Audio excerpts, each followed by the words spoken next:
The morning I found the power of attorney document with my signature on it, a signature I had never written, I didn't cry. I made coffee. I sat down at the kitchen table Robert and I had bought at an estate sale in 1987 for $42 and refinished ourselves over one long weekend. I set my mug on the exact spot where the wood grain makes a small swirl that looks like a question mark. And I began to plan. I want you to understand something before I tell you this story. I am 68 years old. I have been called forgetful. I have been called fragile. I have been called, in the careful language people use when they think you can't hear the meaning underneath the words, a concern. I am none of those things. What I am is a woman who spent 40 years building a life with her husband, raised 2 children in a house we paid for with our own hands and our own sacrifice, and buried the man I loved more than anything in this world on a Tuesday morning in October 3 years ago. What I am is someone who learned, too late, and then just in time, that grief can make you generous in ways that leave you vulnerable. But here is what I also am. A woman who, in 4 months, while continuing to cook Sunday dinners for the people who were trying to steal from her, completely restructured her estate, protected every asset she and her husband had spent 4 decades building, and closed the door on a betrayal so quietly that the people responsible didn't know it had happened until it was finished. They thought they were dealing with a confused old woman who needed to be managed. They were dealing with Dorothy Hargrove, and they should have known better. Robert and I got married on a Saturday in June of 1981 in the backyard of my parents' home in Fort Collins, Colorado.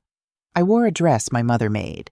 Robert wore a suit he'd borrowed from his older brother, and it was slightly too wide in the shoulders, and I thought he was the most handsome man I had ever seen. We had $47 in our joint checking account the morning we came home from our honeymoon, 3 days in a rented cabin outside Estes Park, which was all we could afford. Robert was 26 and working as a junior structural engineer for a construction firm in Denver. I was 24 and had just started taking interior design clients on the side while working full-time as an office manager. We had student loans, a used Chevy with a cracked dashboard, and a 1-bedroom apartment on the 2nd floor of a building on Mapleton Avenue that smelled like someone else's cooking at all hours of the day. We were happy in a way I don't think I fully understood until much later, when happiness became harder to hold. What Robert and I understood about money, even then, was this: it is a tool. Nothing more and nothing less. You use it carefully. You don't spend what you don't have. You save a percentage of every paycheck no matter what, and you never, not once, not for any reason, let yourself believe that having it makes you better than someone who doesn't. Robert kept a ledger, an actual paper ledger, the kind with green columns, which he updated every Sunday evening at the kitchen table. When I teased him about it, "We had computers," I would say. "It's the 1990s, Robert." He would smile and say that he didn't trust numbers he couldn't touch. I thought it was charming. I didn't realize until after he was gone how much of our security had been built on that habit. Every dollar that came in, every dollar that went out. 40 years of Sundays at the kitchen table. By the time we were in our 40s, the ledger told a story that neither of us had quite seen coming when we started.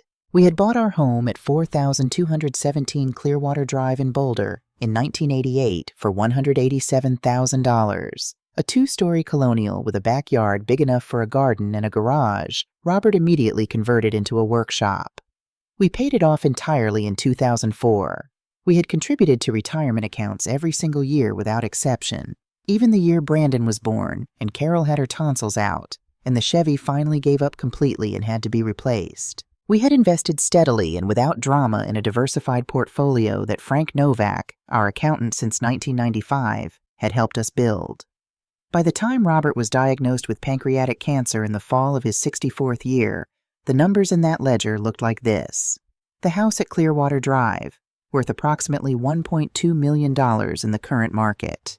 No mortgage, no liens, ours completely.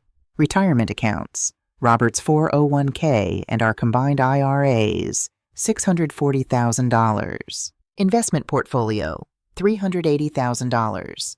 Joint savings, $95,000. Total, just over $2.3 million. Built over 40 years. Built dollar by dollar, Sunday by Sunday, sacrifice by sacrifice. Robert died on a Tuesday in October, 16 months after his diagnosis. He died in our bedroom, in the bed we'd shared for 37 years, with Carol on one side of him and me on the other, and Brandon standing at the foot of the bed looking at his phone. I have never forgotten that detail. I have tried to. I cannot. Now let me tell you about my children, because who they are matters to what comes next. Carol is 46. She lives in Portland, Oregon, where she teaches high school English and coaches the debate team, and has the kind of quiet, purposeful life that looks from the outside like it might be small, but is, I know, very large. She is not rich. She has never asked me about money. Not once. Not in her life. She calls me every Wednesday evening at 7 o'clock. Not because she feels she should. Because she wants to. Carol has her father's eyes and his way of going still when something important is being said, like the rest of the world can wait. Brandon is 43. He has been a real estate broker in Denver for 15 years, and he is good at it. Genuinely good, which makes what happened harder in some ways, because it means what he did was not desperation. It was choice. Brandon lives in a high-rise apartment in the Cherry Creek neighborhood that costs $4,500 a month to rent. He drives a BMW he leases and replaces every 3 years. He and Melissa take a vacation to Europe every summer. He earns well. He spends more. Melissa, I have spent a great deal of time in the months since everything happened trying to find the most honest and accurate way to describe my daughter-in-law. Here is what I have settled on. Melissa is one of the most intelligent people I have ever met.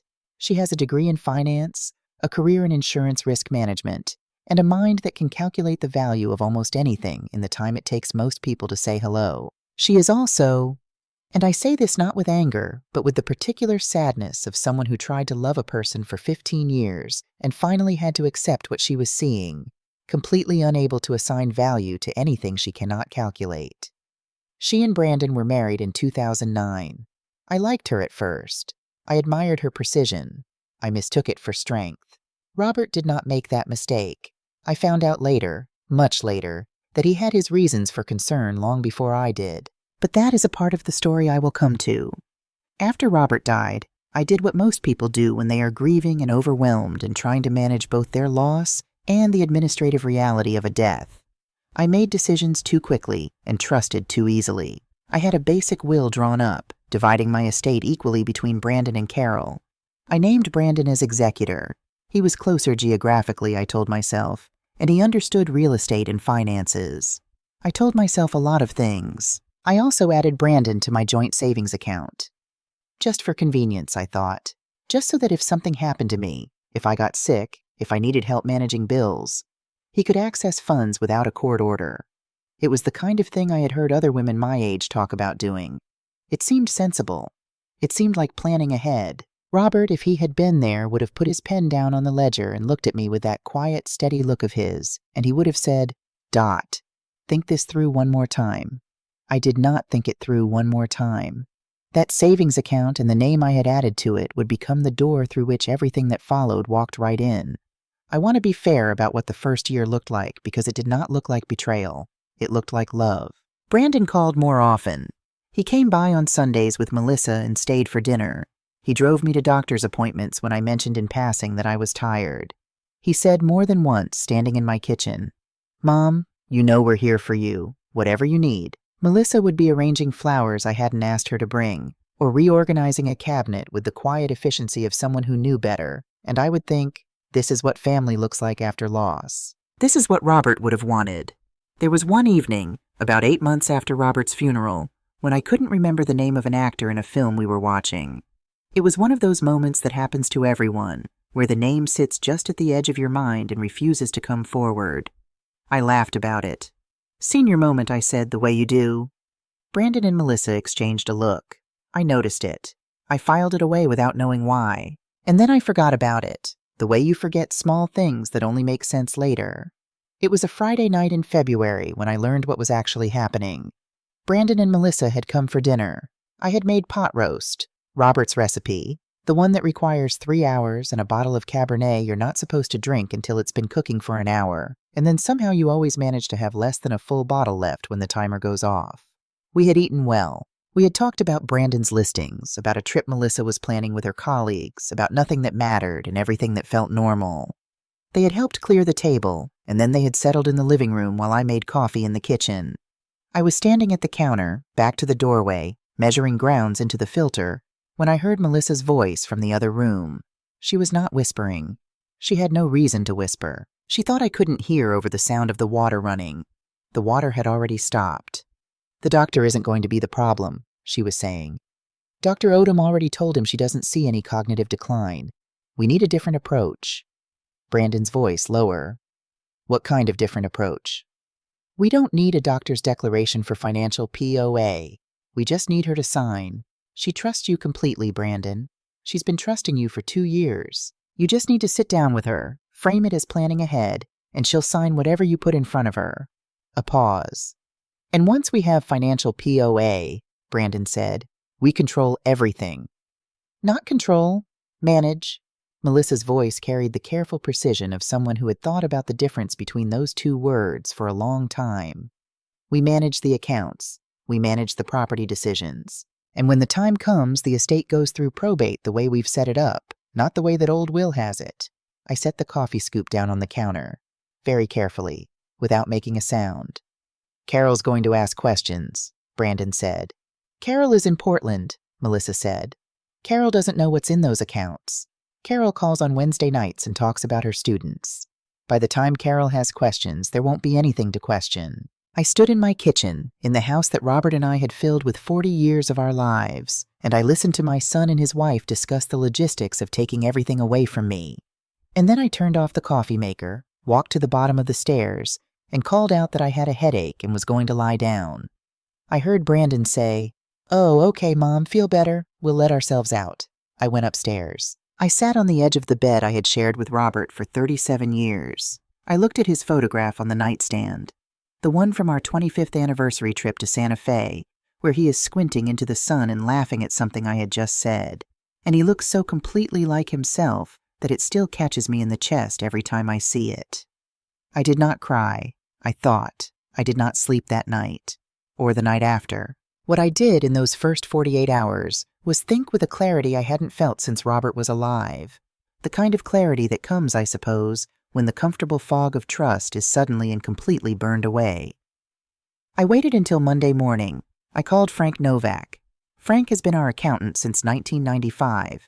He is a compact, careful man of 55 who speaks in complete sentences and never says anything he doesn't mean. Robert trusted him completely, which for Robert was the highest possible endorsement of a person's character. I asked Frank if he could look at the transaction history on my joint savings account, the one with Brandon's name on it, for the past 18 months.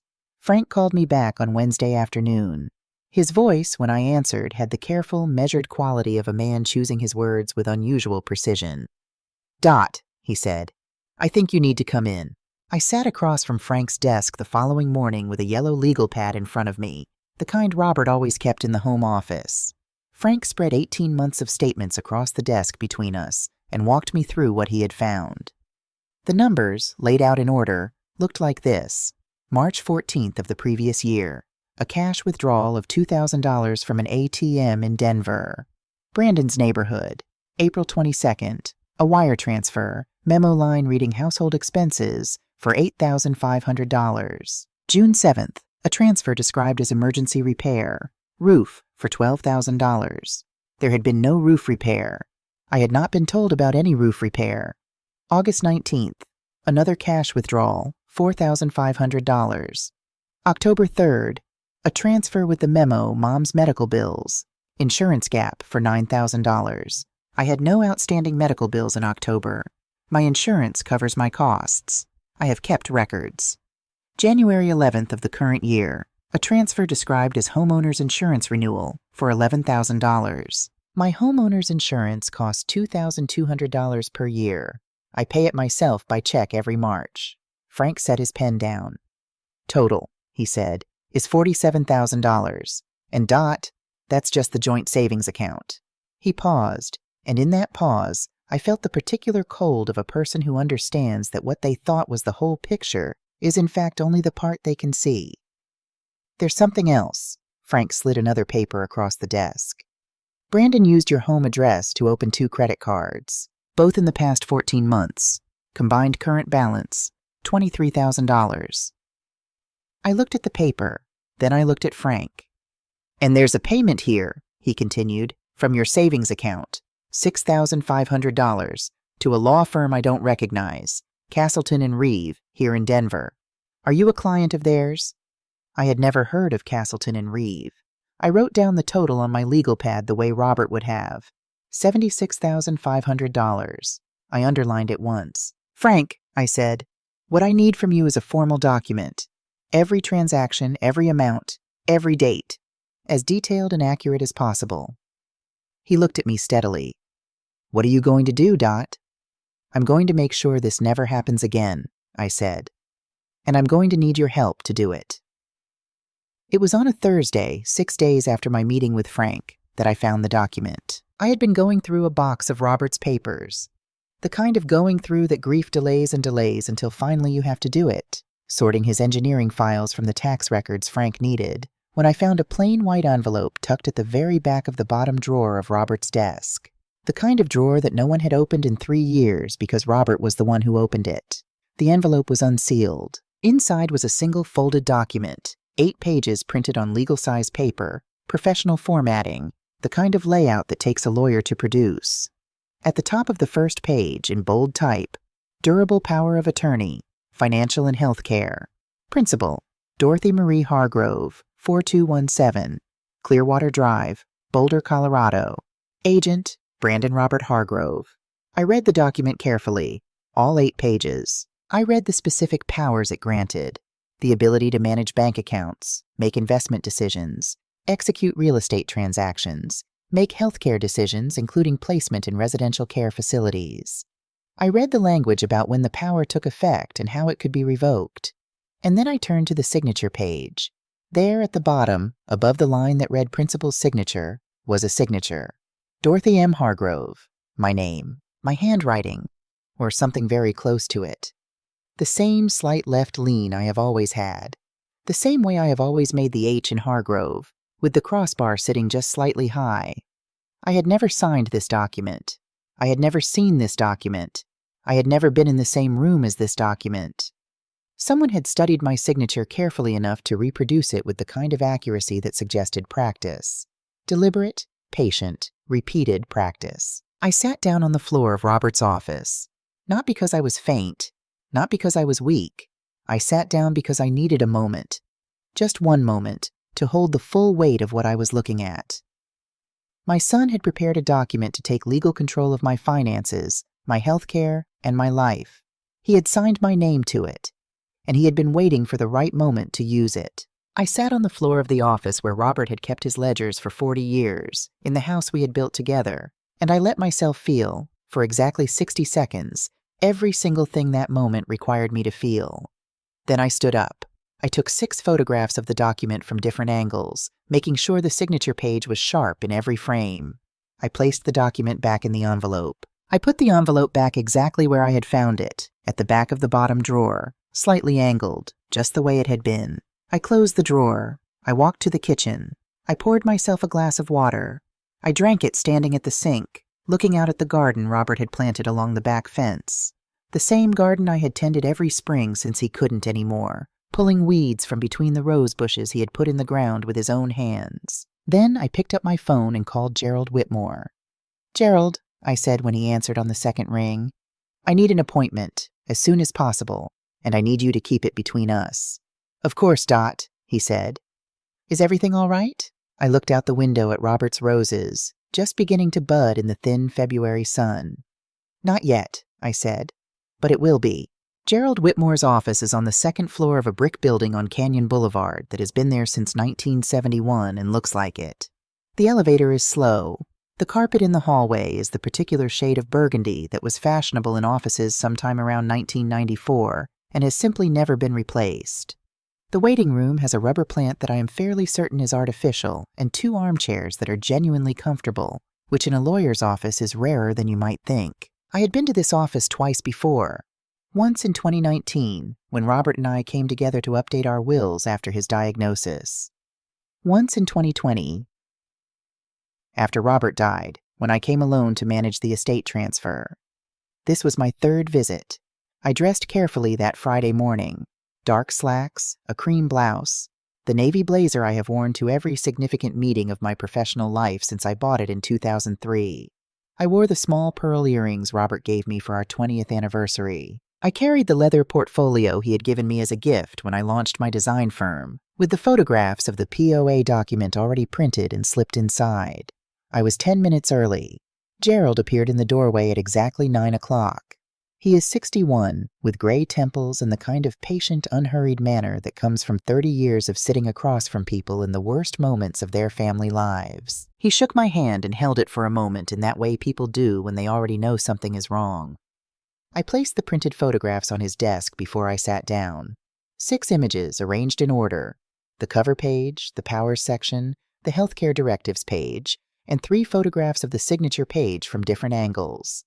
Gerald looked at each one without speaking. He looked at the photographs the way a doctor looks at an X-ray, steadily, professionally, with the particular attention of someone who is cataloging rather than responding. When he had looked at all 6, he set them in a neat row on his desk, picked up his pen, and looked at me. "Is this your signature?" "No." "Have you ever seen this document before finding it in the drawer?" "No." "Did you give anyone permission to prepare this document?" "No." Gerald wrote 3 lines on his legal pad, then set his pen down. "Dot, I want to be clear with you about what you're looking at here. What you have found is a forged legal document. Under Colorado law, the preparation and use of a forged power of attorney constitutes felony fraud. The potential penalty is up to 3 years in state prison, fines, and civil liability for any assets accessed under the forged authorization." He paused. "You could contact law enforcement this afternoon. I would support that decision and help you navigate it." "What are my other options?" Gerald leaned back in his chair. "That depends entirely on what outcome you want. Do you want your son prosecuted? Or do you want your assets protected and your future secured?" I thought about Robert's photograph on the nightstand. I thought about Brandon standing at the foot of his father's bed looking at his phone. "I want my assets protected," I said. "And I want to make absolutely certain that what nearly happened cannot happen. Ever. To me or to anyone who comes after." Gerald nodded slowly. He pulled a fresh legal pad from his drawer and wrote 6 items in his careful, even handwriting. He slid it across the desk so I could read along as he spoke. The first item was the most urgent. Remove Brandon from the joint savings account immediately, before he could move the remaining balance. The second was to revoke the existing will entirely and draft a new one from the foundation up. The third was to change the executor designation. Carol, not Brandon. The fourth was to establish a revocable living trust, placing the house and investment portfolio inside it, so that when I died, assets passed directly to my designated beneficiaries without going through probate court, the process Brandon would otherwise be able to influence or contest. The fifth was to create a legitimate, properly witnessed power of attorney designating Carol, and to document clearly that this was done of my own free will, with full cognitive capacity, on a specific date. The 6th item Gerald had written was 2 words: preserve evidence. "Everything Frank has prepared," he said, "the bank statements, the transaction records, that stays documented and stored in multiple locations. Not to use tomorrow, but to have." He looked at me over the rim of his glasses. "And Dorothy, not 1 word of this to Brandon or Melissa. Not a hint. Not a changed tone at dinner, not a missed phone call, not a moment where they feel anything has shifted. Can you do that?" I thought about 40 years of designing spaces for other people, of learning to look at a room and understand what it needed before anyone else saw it, of building a business on the ability to hold my vision clearly while everything around me was still unfinished. "Yes," I said. "I can do that." I met Frank again the following Tuesday, this time with Gerald's framework in hand. Frank had already begun pulling additional records, and when I arrived at his office, there were 2 stacks of paper on his desk, one labeled transactions and one labeled accounts. He handed me a formal document he had prepared over the weekend. 12 pages, single-spaced, every transaction dated and categorized, every memo line recorded, every transfer traced to its destination account. The total Frank had confirmed was $76,500, not $47,000 as I had first understood. Frank had found the 2 credit card accounts opened in my name and the $6,500 payment to the law firm Castleton and Reeve, which a brief search had identified as a firm that specialized in estate planning and elder law. The kind of firm you would hire if you were preparing to manage someone else's assets. Brandon had been paying a law firm to help him prepare, using money from my account to pay for the preparation. "Frank," I said, "I need this document certified and notarized with your professional signature. I need it stored in 3 places: your office, my safety deposit box, and with Gerald. And I need you to put a flag on every account in my name so that you are notified immediately if there is any attempt to access them that doesn't come from me directly." Frank looked at me for a moment. In 30 years of working together, Frank Novak has never once offered an opinion about a personal matter I didn't ask him for, but he offered one then. "Robert would be proud of you," he said. I thanked him. I took my copies. I put them in the leather portfolio, and I drove home to send Brandon a restaurant recommendation for his upcoming anniversary dinner because he had texted that morning asking if I knew anywhere good near Cherry Creek, and I had said I'd look into it. There is a particular kind of strategy that only becomes available to you once you understand what the other side was planning to use against you. Brandon and Melissa had been building a narrative. I had seen its architecture in the look they exchanged over my forgotten actor's name. I had heard its foundation in Melissa's voice. We need a different approach. After Dr. Odom had declined to document cognitive decline that didn't exist. The narrative was, Dorothy is not well. Dorothy is confused. Dorothy needs to be managed. If that narrative ever made it into a courtroom, or even into a sufficiently convincing family conversation with the right documents attached, it could do damage. Not because it was true, but because I was 68 and grieving and living alone, and had, on one recorded occasion, needed help remembering a name. So I turned their weapon into my shield. I called Dr. Patricia Odom's office on a Wednesday morning and asked to schedule a comprehensive cognitive evaluation. Dr. Odom has been my physician for 15 years. She is a direct, efficient woman who does not waste words or appointments, and she did not waste this one. The evaluation took 90 minutes. It was thorough, standardized, and carefully documented. The results? Dorothy Marie Hargrove, age 68. Cognitive function within normal range for age. Memory recall, excellent. Executive function, above average. Abstract reasoning, above average. No indicators of any cognitive decline. At the bottom of the report, Dr. Odom had written in her precise, small handwriting, "Patient presents with full orientation to time, place, and circumstance. Patient demonstrates clear, organized thinking and appropriate affect. No clinical basis for concerns regarding decision-making capacity at this time." She signed it. She dated it. She gave me 2 copies. I put one in Gerald's file. I put one in the safety deposit box at Colorado Heritage Bank, next to the photographs of the forged power of attorney. "Is everything all right, Dorothy?" Dr. Odom asked as I was leaving. "It will be," I said, which was becoming, I realized, my standard answer. Because it was becoming, I realized, true. It was on a Sunday evening, 3 weeks into my planning, 2 Sundays after I had served Brandon and Melissa pot roast and listened to them discuss their upcoming trip to Lisbon, that I found the letter. I had been going through the last of Robert's desk drawers, working through the filing drawer, the second one down, the one I had always avoided because it held 30 years of his professional records, and I hadn't been ready to sort through them. I was moving through a manila folder of car maintenance records when I found a small envelope tucked behind it, near the back. Plain white, a stamp in the corner, but no postmark. It had been hand-delivered, not mailed. The return address, written in a neat cursive I didn't recognize, read, Evelyn Patterson, Columbus, Ohio. Evelyn Patterson was Melissa's mother. She had died in 2021, 2 years before Robert. The letter inside was dated June of 2018, the summer after Brandon and Melissa's 9th wedding anniversary, the summer I had spent thinking that my family was, all things considered, doing well. It was written on pale blue notepaper in the same neat cursive as the envelope. It was not long, 1 page, front and back, in the careful handwriting of a woman choosing every word deliberately. Dear Dorothy, I have started this letter 3 times and thrown it away twice. My husband tells me it isn't my place to say anything. My conscience tells me it is. I have decided to listen to my conscience because I am 64 years old, and if I have learned anything, it is that you have to be able to live with yourself in the quiet hours. I love my daughter. I want you to know that first. Whatever I say after this, I love Melissa, and I believe she loves Brandon in the way she is capable of loving, which is genuinely and completely. But the way Melissa loves is different from the way most people love, and I think you deserve to understand that. Melissa has always known the value of everything around her. I don't mean that as a compliment, though when she was young I tried to see it as one. What I mean is that Melissa assigns a number to every relationship, every situation, every person. And that number is, always, what they are worth to her in practical terms. When she was small, I thought this was intelligence. When she was grown, I understood that it was something else. I have heard her speak about your family, about your home, about Robert's career and what she understands of your finances. She does not speak about these things with warmth, Dorothy.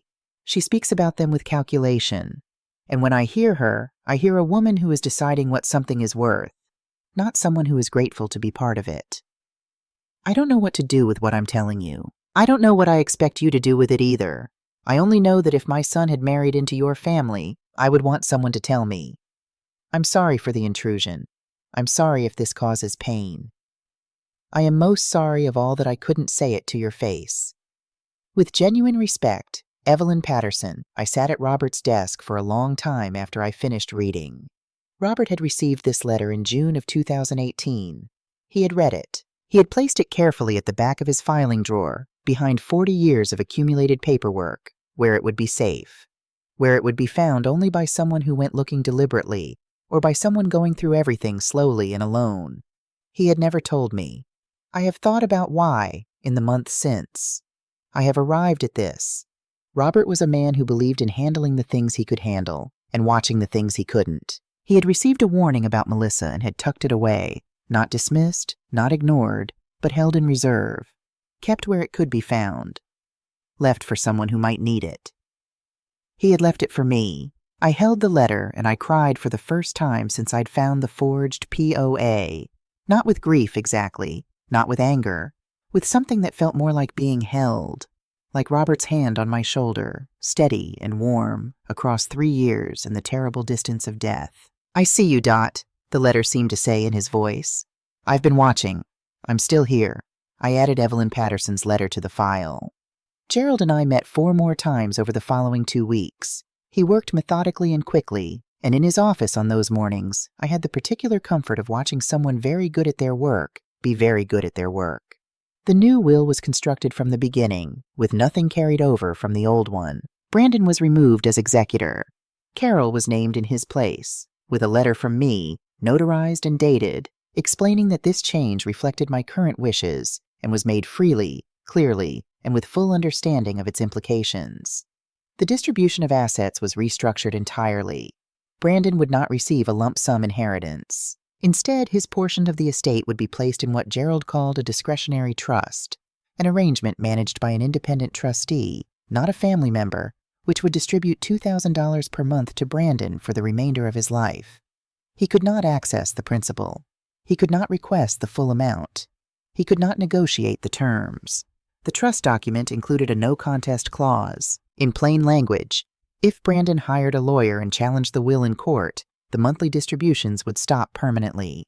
Contesting the will would cost him everything it had provided.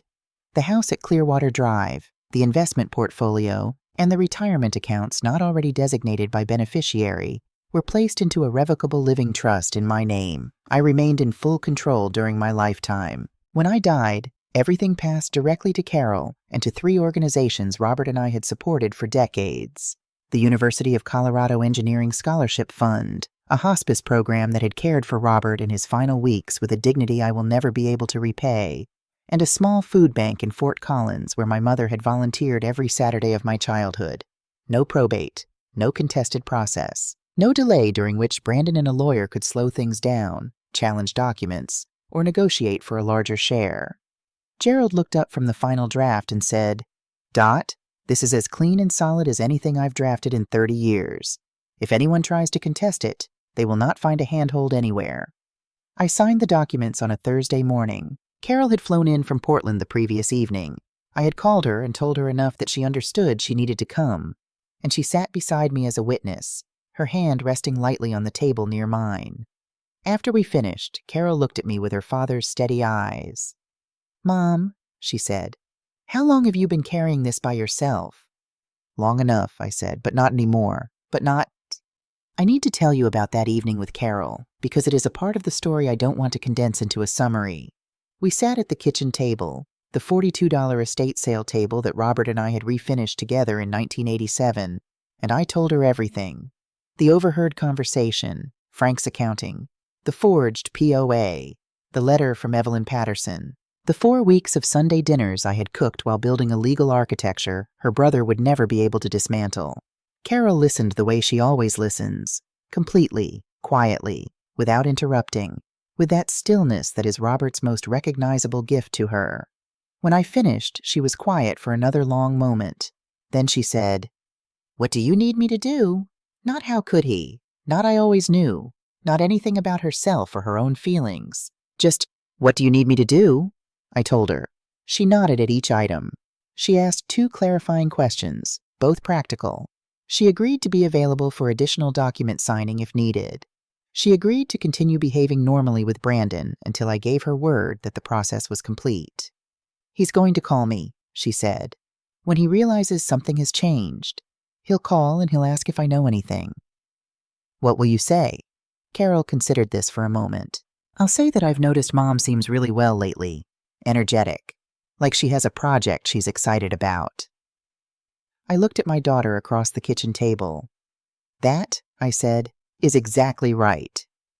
There is one more thing I want to tell you about these 4 months, because it is the part that people find hardest to understand when I describe it. Every Sunday that Brandon and Melissa came to dinner, and they came most Sundays, because the Sunday dinner tradition was something I had maintained since the children were small, and they had no reason to stop attending a routine that kept me comfortable and predictable, and, as far as they knew, entirely unaware of what was happening, I cooked. Roast chicken with herbs from the garden, beef stew with the good stock I make from scratch, pasta with the slow-cooked tomato sauce Robert had learned from an Italian colleague in 1991 and taught to me the following year. I set the table with the good placemats. I opened wine. I asked about their week. Melissa told me about a difficult client. I sympathized. Brandon described a listing that had gone over asking price. I congratulated him. Once Melissa reorganized my spice cabinet while I was making dessert, placing things in an order that made no sense to me, and I thanked her and put them back the following morning without a word. Once over after-dinner coffee, Brandon said carefully, "Mom, have you given any more thought to what we talked about? The planning stuff, getting documents in order." I put my mug down and looked at him with what I hope was the expression of a woman who was thinking about it for the first time. "You know, I really should," I said. "I keep meaning to call Gerald. I just haven't gotten around to it." Brandon nodded, relaxed slightly, reached for another cookie. He did not know that I had been in Gerald's office 6 times in the past 4 weeks. He did not know that the will was signed, the trust was funded, the accounts were restructured, and the evidence was documented and stored in 3 separate locations. He did not know that the woman sitting across from him, pouring decaf into his cup and asking whether he'd seen any good films lately, had spent the last month methodically and permanently closing every door he had been planning to walk through. The cookies that evening were Robert's favorite. Oatmeal with dark chocolate chips, slightly underbaked the way he had always liked them. I had made them from memory, without looking at the recipe, the way I have made them every Christmas and every Sunday dessert for 30 years. I found, during those 4 months, that it helped to do things from memory, things that lived in the hands rather than the head, things that reminded me who I was before any of this had happened, and who I would still be when it was over. I was Dorothy Hargrove. I had built this life once. I knew exactly how to protect it. The first crack appeared on a Tuesday. I was at the kitchen sink rinsing the morning dishes when my phone rang. Brandon. I dried my hands on the dish towel, the blue striped one Robert had bought at a farmer's market in Telluride the summer of 2014, the summer we didn't know yet would be one of our last healthy ones together, and answered on the 3rd ring. "Mom." His voice had that particular quality I had learned to recognize over the past weeks, the one that sat just underneath casual, like a hand pressing down on something it didn't want to rise. "Hey, quick question. I got an email from Mountain West Savings. Said the joint account was closed?" I had been expecting this call for 4 days, since the morning I had walked into Colorado Heritage Bank and sat down with Tom Briggs and transferred the remaining balance, $31,400, what was left after $47,000 had been moved without my knowledge, into a new account in my name only, Tom had been efficient and kind, and he had put a notation on the account that flagged any third-party access attempts for immediate review. The old account was closed before I left the building. "Oh, yes," I said. I kept my voice warm, unhurried, giving nothing away. "Frank suggested I simplify things. Easier to track everything in one place," he said, "especially with the tax year coming up. You know how he is about clean records." A pause. I could feel Brandon calculating on the other end of the line. "Did you open something new?" he asked, "or just close it?" "Opened a new one, just in my name to keep things tidy. Frank's idea." I paused, then added with exactly the right amount of mild apology, "I probably should have mentioned it. I didn't think it would matter." Another pause, longer this time. "No," he said finally. "No, that's fine. Just wanted to make sure everything was okay." "Everything's perfectly fine, sweetheart. Are you coming Sunday? I'm thinking of making the lamb." He said yes. He would be there. He and Melissa both. I hung up and stood at the kitchen sink for a moment, looking out at the garden. The roses Robert had planted along the back fence were fully open now. The deep red ones he had chosen because they reminded him of the color of the kitchen in the house where he had grown up. I had dead-headed them the previous afternoon, the way he had taught me, pinching just below the spent bloom to encourage the next one. Then I picked up my phone and texted Gerald. "Account transition complete. No complications." Gerald responded within 2 minutes. "Good. Trust documents ready for final review Thursday. We're almost there." Brandon began stopping by unannounced. This was new. In the 2 years since Robert's death, he had always called ahead, sometimes 30 minutes, sometimes an hour, but always ahead. Now he appeared on a Wednesday afternoon while I was in the garden, on a Friday morning when I was having coffee. Once on a Thursday at 11, he rang the doorbell and stood on the front step with a bag from the bakery I had always liked on Pearl Street, almond croissants, my favorite, and said he had just been in the neighborhood. He was never just in the neighborhood. He lived 25 minutes away. I invited him in each time. I made coffee. I ate the croissants. I showed him the garden progress and asked about his listings and gave no indication whatsoever that I understood what these visits were. He was checking on me, monitoring, looking for evidence that something had shifted. What he found each time was a woman who seemed content, slightly more energetic than usual perhaps. Carol had said I seemed like I had a project I was excited about, and Carol had been more right than she knew. There is a particular aliveness that comes from knowing exactly what you're doing and doing it well. Robert had carried it in the last months before his diagnosis, when he was finishing the workshop renovation he'd been planning for years. A man who knows what he's building. I was building, and I was almost finished. It was a Saturday, the 3rd week of March, when it nearly came apart. Carol had flown in from Portland on the Friday evening, a visit I had told her to keep quiet, explaining only that I needed her present for a final document signing with Gerald. The documents were being couriered to the house Saturday morning. Carol would sign as witness.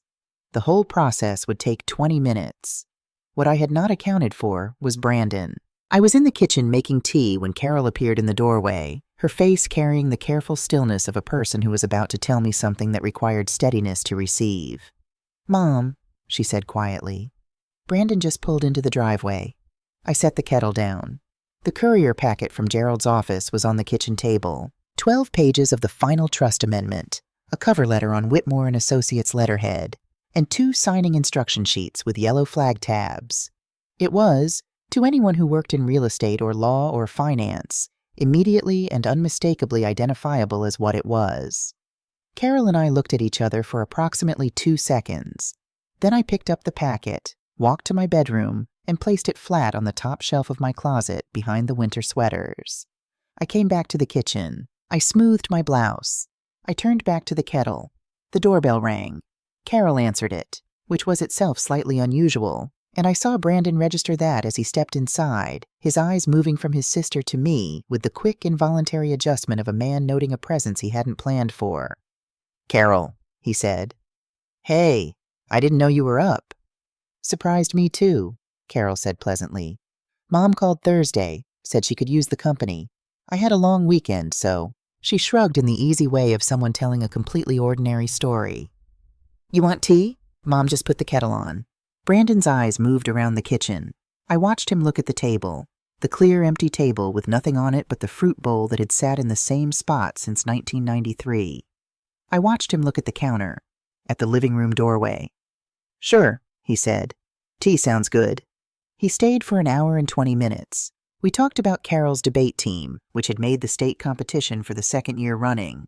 We talked about a neighborhood association letter I had received about parking during the spring festival. We talked about a documentary on architecture that Brandon had watched and thought I would enjoy. At no point did Brandon stop looking for something he couldn't find. I could see it in the way his eyes moved, quick, professional, the habit of a man trained to assess a space. But there was nothing to find. The kitchen was a kitchen. The living room was a living room. The woman sitting across from him was his mother, drinking tea, asking whether the documentary was streaming anywhere she could access it.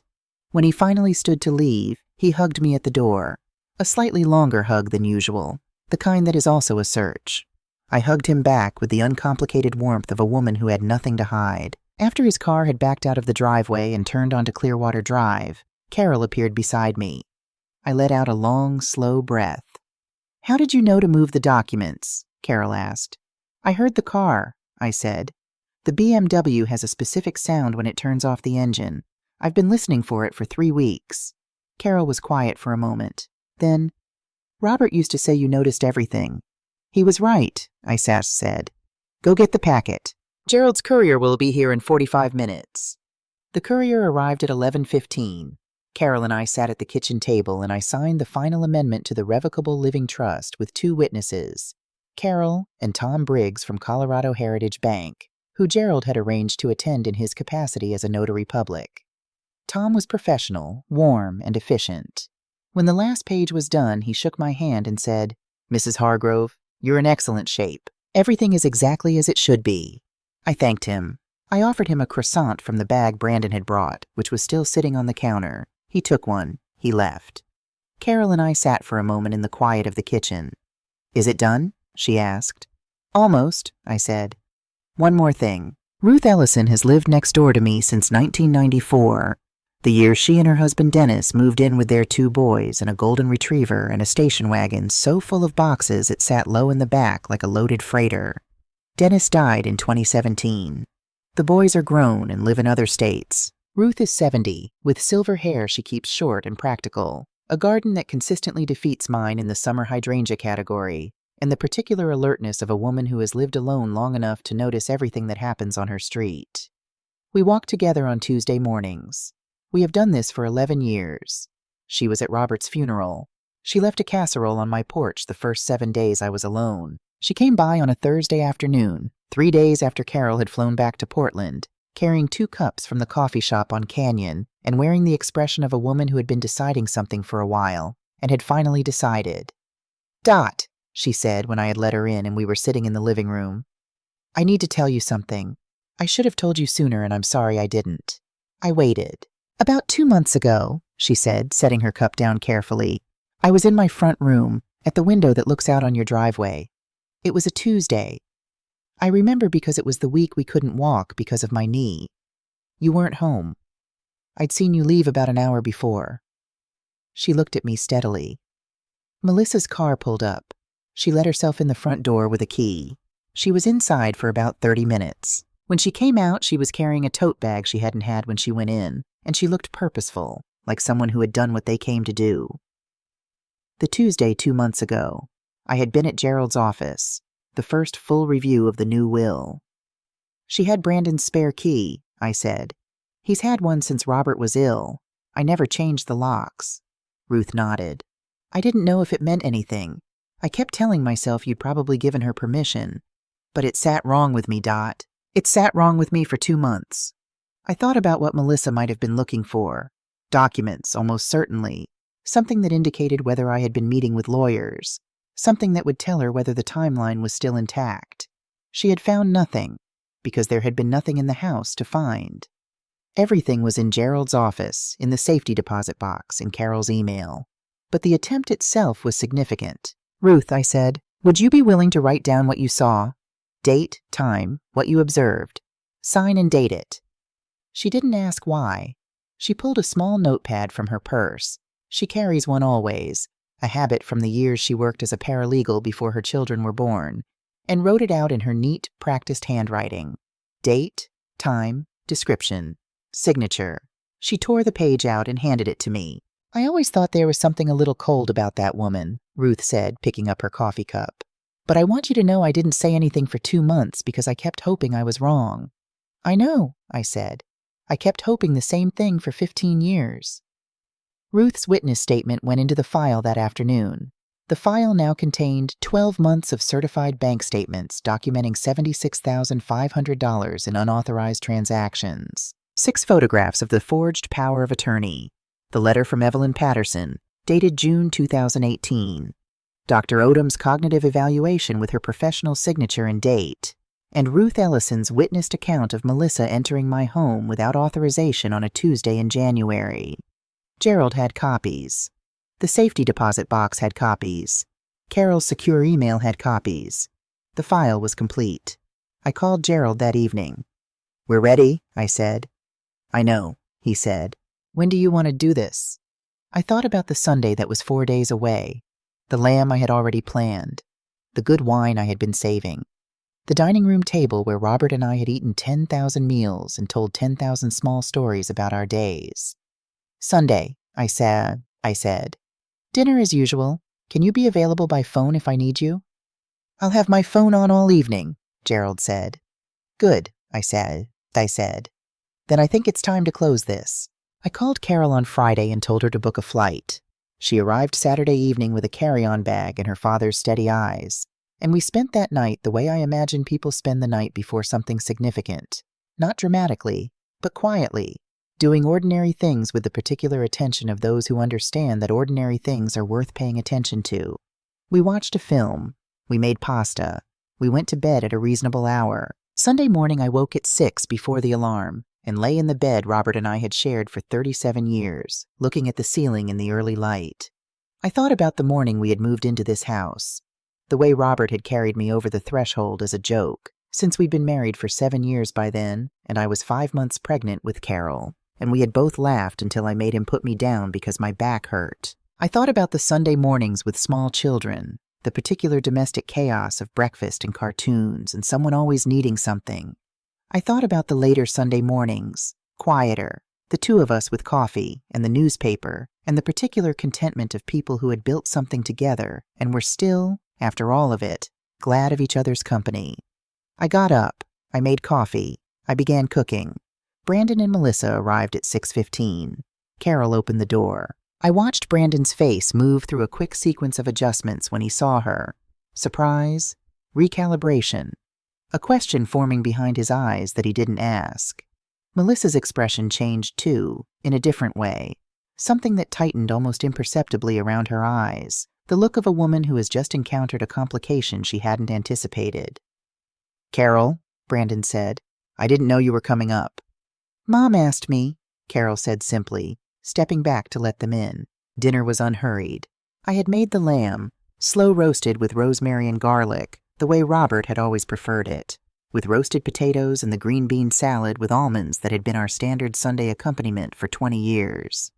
I opened a bottle of the Cabernet that Frank Novak had given us as a Christmas gift 3 years ago and that I had been keeping for a specific occasion. This, I had decided, was that occasion. We ate. We talked. Brandon described a complicated commercial listing that had finally gone under contract. Melissa mentioned a conference she was attending the following month. Carol talked about the debate team's regional results. I asked questions and refilled glasses and brought out the bread I had made that morning.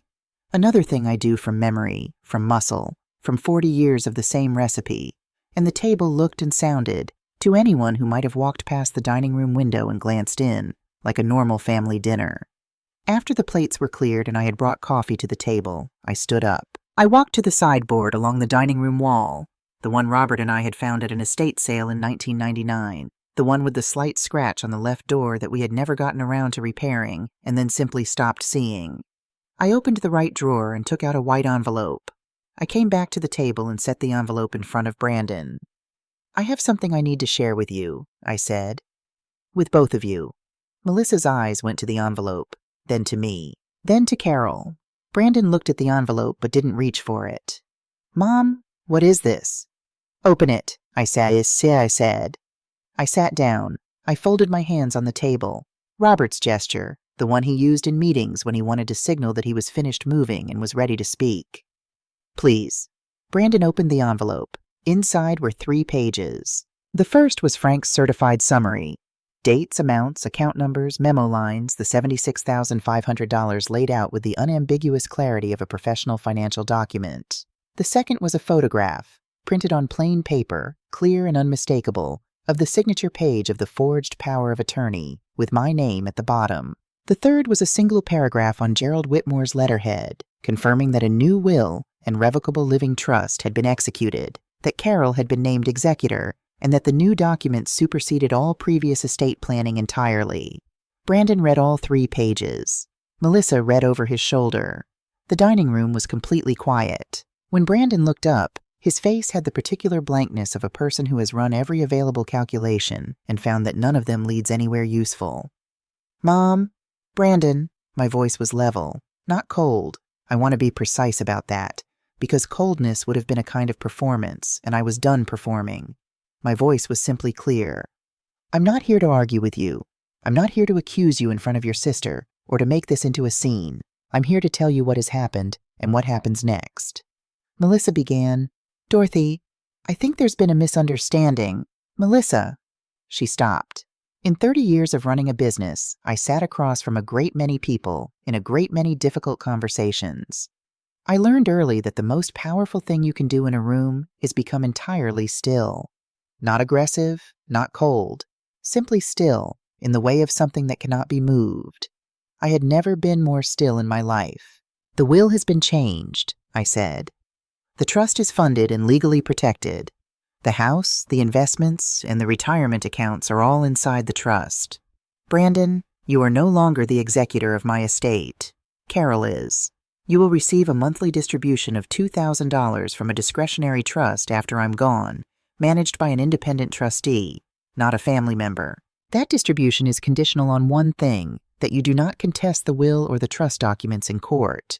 If you retain a lawyer and file a challenge, the distributions stop permanently. I gave that a moment to settle. The forged power of attorney has been photographed and documented. Frank Novak has certified the financial records showing $76,500 in unauthorized transactions from my accounts over the past 18 months. A neighbor has provided a signed statement regarding an unauthorized entry into my home in January. Dr. Odom's signed cognitive evaluation, confirming that I am fully competent to make these decisions, is on file. Brandon's hands, flat on the table on either side of the pages, were very still. The complete file is held by Gerald Whitmore in my safety deposit box at Colorado Heritage Bank, and by Carol. If I choose to bring this to law enforcement, I have everything necessary to support a felony fraud charge. I paused. I am not choosing that. I want to be honest with you about why. Not because what you did doesn't warrant it, but because your father loved you. And I loved you. And I have spent 43 years being your mother, and I would like, if it's possible, to spend whatever time I have left being something other than the woman who sent her son to prison. Melissa stood up. She picked up her purse from the back of her chair with the precise, contained movement of a woman who has made a decision and is acting on it. She did not look at me. She did not look at Carol. She walked out of the dining room, and a moment later I heard the front door open and close. Brandon did not move. He sat at the table where he had eaten Sunday dinners his entire childhood, in the house his parents had built before he was born, and he looked at the 3 pages in front of him. Then he looked at Carol. Then he looked at me.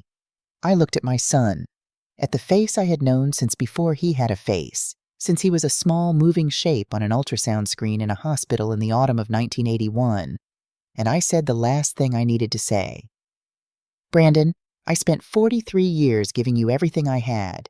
You spent 18 months trying to take what was left, and I rebuilt it in 4 months, while I was still cooking your dinner every Sunday.